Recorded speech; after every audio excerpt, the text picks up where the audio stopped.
बादलों में वह क्षमता कहाँ है जो सूर्य को रोक सके, शेर की मार सह सके ऐसे सियार ने कभी जन्म नहीं लिया।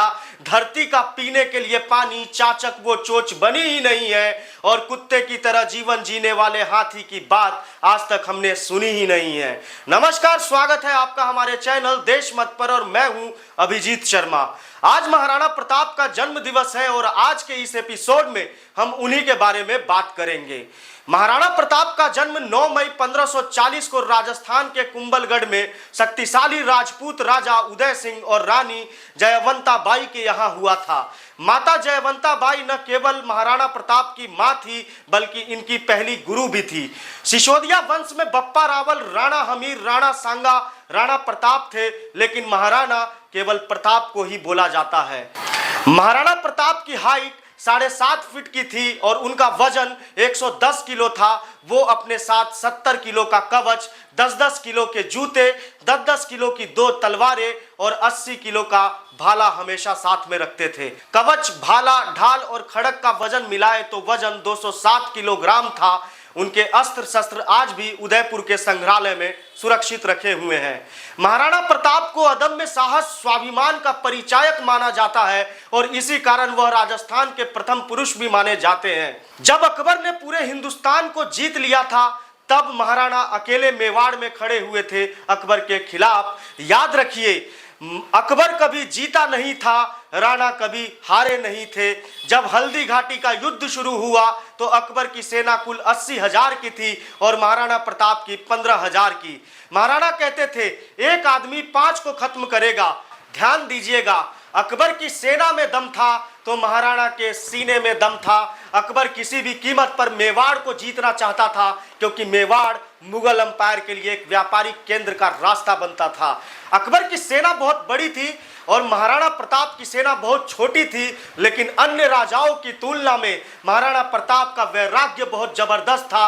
वह अन्य राजाओं की तरह भोग विलासिता और इंद्र तृप्ति में विलीन नहीं थे। अकबर बहुत तेज था। वह जानता था कि बड़ा ही आसान तरीका है, इन्हीं राजपूतों को आपस में लड़वा के कुछ को अपने साथ में ले लो, बाकी को खत्म करना आसान हो जाएगा। अकबर ने आमेर के राजा को अपने साथ में ले लिया, टोडरमल को भी अपने साथ में ले लिया, जय सिंह को भी उसने अपने साथ में ले लिया। अकबर ने महाराणा के परिवार के लोगों को ही तुड़वा कर अपने साथ में शामिल कर लिया। बस यहीं पर महाराणा प्रताप अकेले पड़ गए, लेकिन महाराणा ने फिर भी हार नहीं मानी। भीलों के साथ अपनी सेना बनाई और अकबर की सेना से वो लड़े। छोटे छोटे प्रयास करने के बाद जब अकबर की सेना महाराणा प्रताप को झुका नहीं पाई, तब अकबर ने अपने सबसे विश्वसनीय, बेहतरीन, ताकतवर योद्धा बहलोल खान को हल्दी घाटी में युद्ध के लिए भेजा। हल्दी घाटी युद्ध में जब बहलोल खान का सामना महाराणा प्रताप के साथ हुआ तो महाराणा प्रताप ने एक ही झटके में अपनी तलवार से बहलोल खान को उसके घोड़े सहित बीचों बीच काट डाला।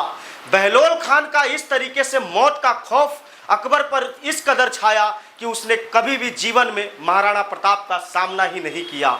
अकबर ने टोडरमल, राजा मान सिंह सहित अन्य हिंदू राजाओं को भी अपना प्रपोजल लेकर के महाराणा प्रताप के पास भेजा, लेकिन महाराणा कभी नहीं माने। एक बार तो महाराणा प्रताप को यह भी प्रपोजल दिया गया कि आधा हिंदुस्तान तुम्हारे नाम कर देंगे, बस मेवाड़ के लिए हमारे लिए छोड़ दो, हमारी आधीनता स्वीकार कर लो। महाराणा ने जवाब दिया, भूखे रह लेंगे, मर जाएंगे, लेकिन अपनी मातृभूमि कभी किसी को नहीं देंगे। अकबर के साथ युद्ध में महाराणा प्रताप को कई राजाओं का भी साथ मिला, जैसे कि अफगानी राजा हकीम खान का। अगर कहीं भी महाराणा प्रताप की बात होती है तो उनके घोड़े चेतक की भी बात जरूर होती है। एक शायरी भी उनके ऊपर लिखी गई है कि था साथी तेरा घोड़ा चेतक जिस पर तू सवारी करता था, थी तुझमें कोई खास ऐसी बात जो अकबर भी तुझसे डरता था। नीले रंग का यह अफगानी घोड़ा चेतक महाराणा प्रताप का बहुत प्रिय था और महाराणा उसे अपने पुत्र से भी ज्यादा चाहते थे। युद्ध के दौरान जब महाराणा अकबर की सेना के चंगुल में फंस गए थे, तब चेतक ने अपनी एक टांग कटी होने के बावजूद 28 फीट का एक नाला एक छलांग में लगा करके महाराणा प्रताप का जीवन बचाया था और उसने अपने राजा की जान बचाने के बाद वह वीर गति को प्राप्त हो गया। जिस स्थान पर चेतक मरा उस जगह पर आज भी चेतक की समाधि स्थल और मंदिर बना हुआ है।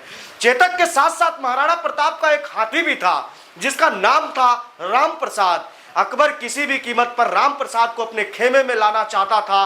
किसी तरह चालाकी से अकबर की सेना ने राम प्रसाद को अपने चंगुल में फंसा लिया और उसे अकबर के पास ले गए।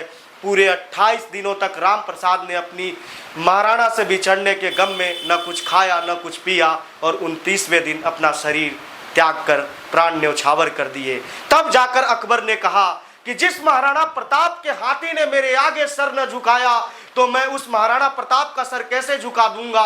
हल्दी घाटी का युद्ध इतना खतरनाक था कि आज भी हल्दी घाटी की भूमि में कहीं कहीं रक्त के निशान, अस्त्र शस्त्र और तलवारों के जत्थे भी निकलते हैं। The book of president of USA किताब का लिखी हुई एक बात मैं आप सभी लोगों को बताना चाहता हूं कि जब अमेरिका के राष्ट्रपति अब्राहम लिंकन भारत दौरे पर आ रहे थे तब उन्होंने अपनी मां से पूछा कि हिंदुस्तान से उनके लिए क्या लाऊं। तब उनकी मां ने कहा उस महान देश की वीर भूमि हल्दी घाटी से एक मुट्ठी दूध लेकर के आना, जहां का राजा अपनी प्रजा के प्रति इतना वफादार था कि उसने आधे हिंदुस्तान के बदले अपनी मातृभूमि को चुना। हमें कई इतिहासकारों ने यह भी पढ़ाया है कि महाराणा प्रताप हल्दी घाटी युद्ध में हार गए थे, जबकि यह बात बिल्कुल गलत है। बल्कि महाराणा प्रताप हल्दी घाटी छोड़ने के बाद लगभग 20 सालों तक जंगलों में रहे और एक शेर का शिकार करते समय घायल हो जाने के कारण उनकी मृत्यु हो गई। और जिस समय उनकी मृत्यु की खबर अकबर को मिली उस समय अकबर बहुत रोया था और उसने कहा था कि मैंने अपने जीवन में कभी भी ऐसा वीर योद्धा नहीं देखा और मेरे जीवन जीने का वजह ही खत्म हो गया है। शायद इसीलिए कहा जाता है कि अकबर कभी जीता नहीं, महाराणा कभी हारे नहीं। अकबर को धोखा देकर हराना बिल्कुल भी पसंद नहीं था, इसीलिए शायद अकबर को महान राजा भी कहा गया है। महान वह होता है जो अपने देश, मातृभूमि, जाति, धर्म और संस्कृति की रक्षा के लिए किसी भी प्रकार का समझौता न करे और सतत संघर्ष करता रहे। ऐसे ही व्यक्ति लोगों के दिलों में हमेशा जिंदा रहते हैं। शायद यही कारण है कि आज महाराणा प्रताप हमारे दिलों में आज भी जिंदा है।